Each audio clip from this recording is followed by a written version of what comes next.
গাজীপুরে বিক্ষোভ কর্মসূচির ডাক দিয়েছে বৈষম্য বিরোধী ছাত্র আন্দোলন।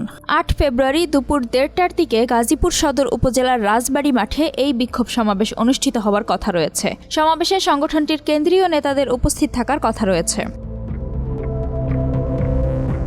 ৭ ফেব্রুয়ারি রাতে গাজীপুরে সাবেক মুক্তিযুদ্ধ বিষয়ক মন্ত্রী আ.ক.ম মোজাম্মেল হকের বাড়িতে হামলা ও ভাঙচুর চালাতে গেলে স্থানীয়রা বৈষম্য বিরোধী ছাত্র আন্দোলনের কয়েকজনকে আটক করে মারধর করেন। এতে অন্তত ১৫ জন আহত হয়েছেন। আহত ব্যক্তিদের মধ্যে ৩ জনের অবস্থা আশঙ্কাজনক বলে জানিয়েছেন চিকিৎসকরা। স্থানীয় বাসিন্দাদের এই হামলার প্রতিবাদে বিক্ষোভ কর্মসূচির ডাক দেয় বৈষম্য বিরোধী ছাত্র আন্দোলন। ৮ ফেব্রুয়ারি ভোর ৪টার দিকে বৈষম্য বিরোধী ছাত্র আন্দোলনের ফেসবুক পেজ থেকে এই কর্মসূচি ঘোষণা করা হয়।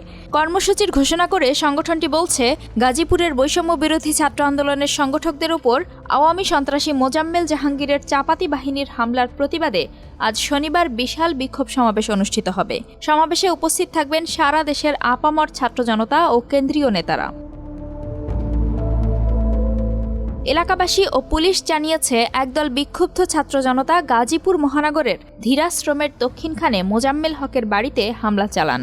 তারা বাড়ির ভেতরে ঢুকে ভাঙচুর করেন। এ সময় মসজিদের মাইকে মন্ত্রীর বাড়িতে ডাকাত পড়েছে বলে ঘোষণা দিয়ে লোকজনকে এগিয়ে আসার আহ্বান জানানো হয়। মাইকিং শুনে আশপাশের লোকজন বাড়িটি ঘিরে ফেলেন।